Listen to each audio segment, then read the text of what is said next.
சமையல் திருவிழாவின் நண்பர்கள் மற்றும் குடும்பத்தினருக்கு அன்பான வணக்கங்கள். இன்றைக்கி நம்ம சேனலில் குளிர்காலத்தில் பேபிஸை எப்படிலாம் பார்த்துக்கலாம் அப்படிங்கிற சின்ன சின்ன டிப்ஸும், இன்கேஸ் அவங்களுக்கு சளியோ காய்ச்சலோ வந்துச்சுன்னா அதுக்கான ஹோம் ரெமிடிஸும் என்னங்கிறது தான் இந்த வீடியோவில் பார்க்க போகிறோம். முக்கியமாக இந்த வீடியோ நியூ மாமா இருக்கிறவங்களுக்கு ரொம்பவே பயனுள்ளதாக இருக்கும். சரி வாங்க வீடியோக்குள்ளே போகலாம். ஃபஸ்ட்டு பேபி இருக்கிற என்விரான்மெண்ட்டு எப்படி இருக்கணுங்கிறத நான் சொல்கிறேன். பேபி இருக்கிற ரூம் வந்து எப்போவுமே வார்மாக வச்சுக்கோங்க. நல்லா கதன்னு இருக்கிற மாதிரி வச்சுக்கோங்க. எல்லாமே ஜன்னல் கதவு எல்லாமே கவர்டாக இருக்கணும். ஏன் அப்படின்னா இந்த சீசனில் நிறைய வந்து கொசுக்கள் வர சான்சஸ் இருக்குது. அதனால் டோர்ஸ் எல்லாத்தையும் க்ளோஸ் பண்ணி வச்சுக்கோங்க. அப்படி இல்லை உங்களுக்கு வென்டிலேஷன் இல்லை அப்படின்னா மஸ்கிட்டோ நெட்டு வந்து நீங்கள் யூஸ் பண்ணிக்கலாங்க.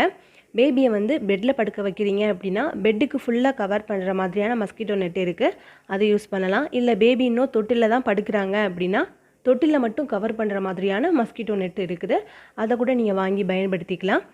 அடுத்ததாக ஈரமான கையோட பேபியை தொடுறதோ தூக்கவோ வேணாங்க. ஏன்னா இந்த ஈரம் கூட பேபிஸ்க்கு டக்குன்னு சளி பிடிக்கிறதுக்கு நிறைய சான்சஸ் இருக்குது. அதே மாதிரி மதர்ஸுமே சீக்கிரமாக ஈரத்துக்குள்ளே நிற்காமல் வேலையை முடிச்சிட்டிங்கன்னா உங்கள் உடம்புக்கு ரொம்ப ரொம்ப நல்லதுங்க. அடுத்ததாக டயப்பர்ஸை பொறுத்த வரைக்கும் நீங்கள் கிளாத் டயப்பர் நிறையா வாங்கி வச்சுக்கோங்க. ஏன்னா வின்டர் சீசனை பொறுத்த வரைக்கும் இன்னர்வேர் வந்து ஈஸியாக நினச்சிடுவாங்க. ஸோ நம்ம திரும்பியும் அதை வாஷ் பண்ணி ட்ரை பண்ணி போடுறதுக்கு டைம் எடுக்கும் இல்லையா, அதனால கிளாத் டயப்பர் நீங்கள் எக்ஸஸாக வாங்கி வச்சுக்கிட்டீங்க அப்படின்னா ரொம்ப நல்லது. ஒரு செட் ஃபுல்லாக ஈரமானால் கூட இன்னொன்று ட்ரையான செட்டை நீங்கள் யூஸ் பண்ணிக்கலாம். நைட் டைமில் நீங்கள் டிஸ்போசபிள் டயப்பர்ஸ் யூஸ் பண்ணிக்கோங்க. ஸோ பேபிக்கு அந்த தூக்கம் வந்து கெடாமல் ஃபுல்லாக இருக்கும்.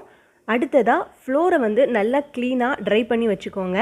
ஏன்னா பேபிஸை வின்டர் சீசனில் தரையில் உட்கார வச்சோம் அப்படின்னா சளி பிடிக்கும், தரை வந்து சில்லுன்னு இருக்கும். அதனால ஒரு மேட்டு அல்லது கார்பெட் நல்லா ஃபுல்லாக விரிச்சிட்டிங்கன்னா அதில் விளையாட விடுங்க. அப்படி இல்லைன்னா நல்லா கனமான பெட்ஷீட் இருக்கும் இல்லையா, அதை ஃபுல்லாக விரிச்சிடுங்க. ஸோ பேபிக்கு டக்குன்னு தரையிலேருந்து அந்த சில்னஸ் வந்து உடம்புல ஏறாது. அடுத்ததாக சாம்பிராணி போடலாங்க. சாம்பிராணி போட்டோம் அப்படின்னா சின்ன சின்ன ஜேர்ம்ஸ் கூட வீட்டில் இருந்துச்சு அப்படின்னா அதை அழிச்சிரும். அதனால் சாம்பிராணி தாராளமாக யூஸ் பண்ணலாம். ஆனால் ஒரு சில கிட்ஸுக்கு வந்து இந்த சாம்பிராணி புகை வந்து ஒத்துக்காது, அலர்ஜி இருக்கும். அப்படி இல்லைனா வீசிங் ப்ராப்ளம் இருந்துச்சுன்னா இந்த சாம்பிராணி போடுறது வேண்டாம். அவ்வளோதாங்க. பேபியை சுற்றி இருக்கிற என்விரான்மெண்ட்டை எப்படி வச்சுக்கிறோம் அப்படிங்கிற ஒரு ஐடியா இப்போ உங்களுக்கு கிடச்சிருக்கும். அடுத்த டாபிக் பாத்திங். அதாவது வின்டர் சீசனில் பேபியை நம்ம எப்போவுமே வார்ம் வாட்டரில் தான் குளிக்க வைப்போம் இல்லையா. 8 மாத குழந்தைங்களுக்கு மேலே இருந்தாங்க அப்படின்னா அவங்க குளிக்கிற வைக்கிற தண்ணீரில் ஒரு ட்ராப் மட்டும் யூக்லிப்டஸ் ஆயில் சேர்த்துக்கோங்க. அதே மாதிரி குளிக்க வைக்கிறது வந்து ரொம்ப நேரமாக இல்லாமல் கடகடான்னு குளிக்க வச்சுருங்க. அடுத்ததாக பேபிக்கு மசாஜ் எல்லாம் முடிச்சுட்டு ரொம்ப நேரம் குளிக்க வைக்கிறதுக்கு டைம் கொடுக்காதீங்க. மசாஜ் முடிஞ்சு 15லேருந்து 20 நிமிஷத்துக்குள்ளே நம்ம குளிக்க வச்சிடணும். இவ்வளோதாங்க பேபிஸோட பாத்திங் பற்றின டிப்ஸு. அடுத்ததான் ஸ்கின் கேர். வின்டர் சீசனில் ஸ்கின் வந்து ரொம்ப ட்ரையாக இருக்கும் கிட்ஸுக்கு. ஸோ கண்டிப்பாக நீங்கள் மாய்ஸ்சரைசர் யூஸ் பண்ணீங்க அப்படின்னா அதை யூஸ் பண்ணலாம். அப்படி இல்லை லோஷன் யூஸ் பண்ணாலுமே நீங்கள் யூஸ் பண்ணலாம்.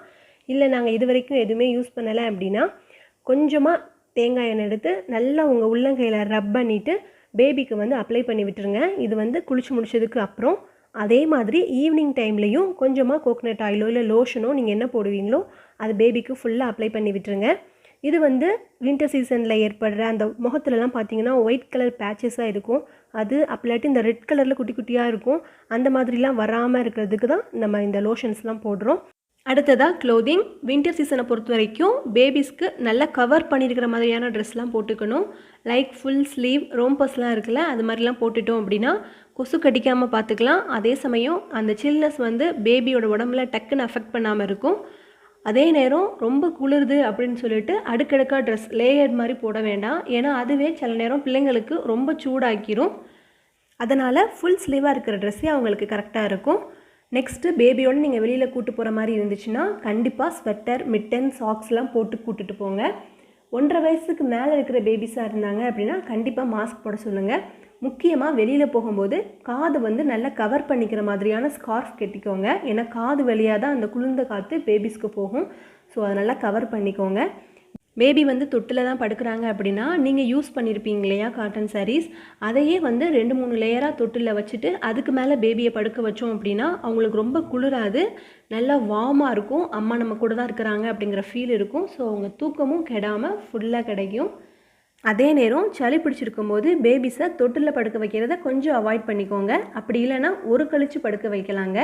ஏன்னா சளி இருக்கும்போது கண்டிப்பாக காஃப் வரும். ஸோ வாமிட் சென்சேஷன் இருந்துக்கிட்டே இருக்கும். அவங்களுக்கு நெஞ்சுக்குள்ளேயே இருக்கிற மாதிரி இருக்கும். சரியாக தூங்க முடியாது. அதனால் ஒரு கழிச்சு படுக்க வச்சுக்கோங்க. அதே நேரம் உங்கள் வீட்டில் தோட்டம் வச்சுருக்கிறீங்க, இல்லை செடி நிறையா வளர்க்குறீங்க அப்படின்னா இந்த குளிர் காலத்தில் அந்த செடி பக்கம் அதிகமாக போக விடாதீங்க. ஏன்னா அந்த பக்கம் நிறைய கொசு இருக்கும். அதே சமயம் சில பிள்ளைங்களுக்கு அந்த சில்னஸை கூட தாங்கிக்க முடியாது, சளி பிடிச்சிரும் ஈஸியாக. ஸோ இவ்வளோதாங்க க்ளோதிங் பற்றின இன்ஃபர்மேஷன். அடுத்ததான் நம்ம ஃபுட் பற்றி பார்க்கலாம். இந்த சீசனில் நம்ம குழந்தைங்களுக்கு கொடுக்கக்கூடாத ஃபுட் என்னென்னு பார்த்தீங்கன்னா சாக்லேட், பிஸ்கட், ஐஸ்கிரீம், அதாவது ஸ்வீட் வந்து அதிகமாக இருக்கிற ஸ்நாக்ஸாக இருக்கட்டும், ஃபுட்டாக இருக்கட்டும், அதை கம்ப்ளீட்டாக அவாய்ட் பண்ணிடுங்க. ஏன்னா இதுதான் சளி பிடிக்கிறதுக்கு ஒரு பெரிய ரீசனாக இருக்குது. பாட்டில் மில்க் எடுத்துகிட்டு இருக்கிற பேபிஸ்க்கு சளி பிடிச்சிருக்கிற நேரத்தில் மட்டும் பாலோட அளவை நல்லா குறைச்சி கொடுங்க. ஏன்னா சளி இருக்கும்போது அவங்களுக்கு டைஜஷன் ப்ராப்ளம் இருக்கும். ஸோ பால் வந்து செமிக்கிறதுக்கு டைம் எடுக்கும். அப்படி அவங்க பால் தான் கண்டிப்பாக எடுத்துப்பாங்க அப்படின்னா பாலை கம்மியாக்கிட்டு தண்ணி கொஞ்சம் அதிகமாக சேர்த்து நல்லா கொதிக்க வச்சு அதுக்கப்புறமா கொடுங்க.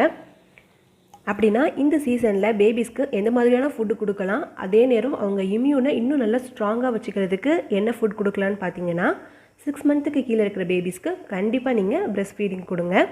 சாப்பாடெலாம் நீங்கள் இன்ட்ரடியூஸ் பண்ணிட்டீங்க அப்படின்னா அவங்க சாப்பிட்ற சாப்பாட்டில் சின்ன வெங்காயம், வெள்ளைப்பூண்டு, மிளகு இது அதிகமாக இருக்கிற மாதிரி கொஞ்சம் பார்த்துக்கோங்க.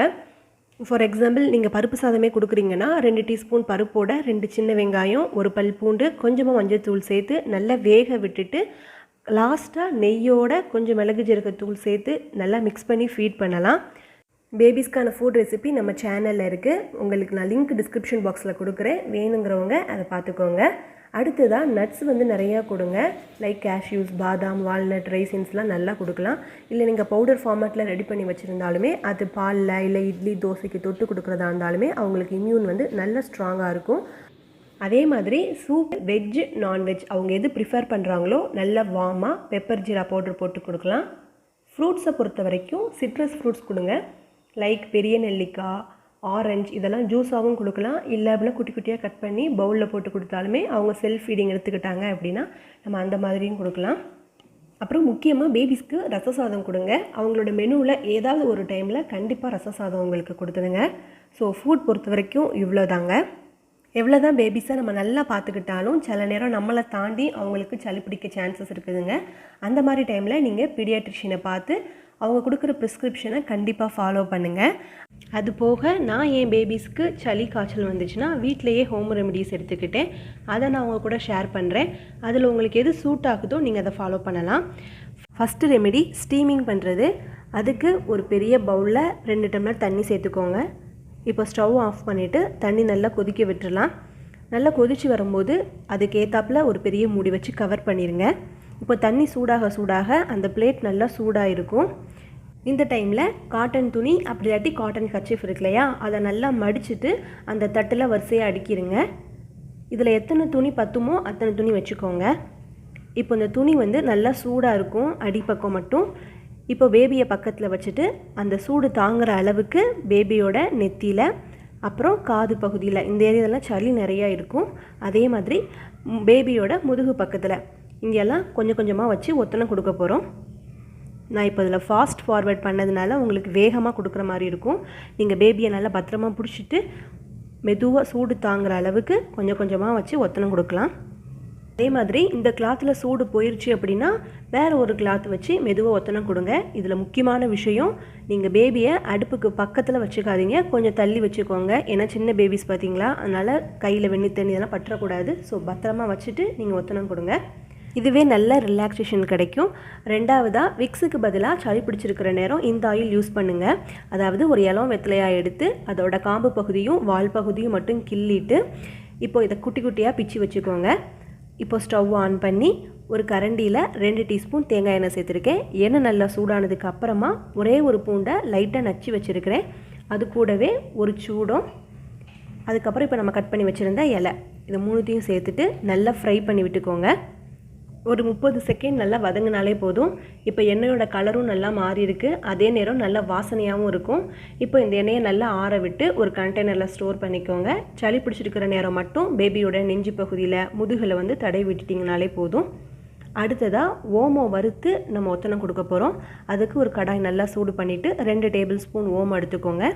இந்த ஓமத்தில் நல்லா சூடு ஏறுற வரைக்கும் கொஞ்சம் ஃப்ரை பண்ணி விட்டுக்கோங்க. அதே நேரம் இந்த சூடு வந்து பேபியால் தாங்க முடிகிற அளவுக்கு இருந்தால் போதும்.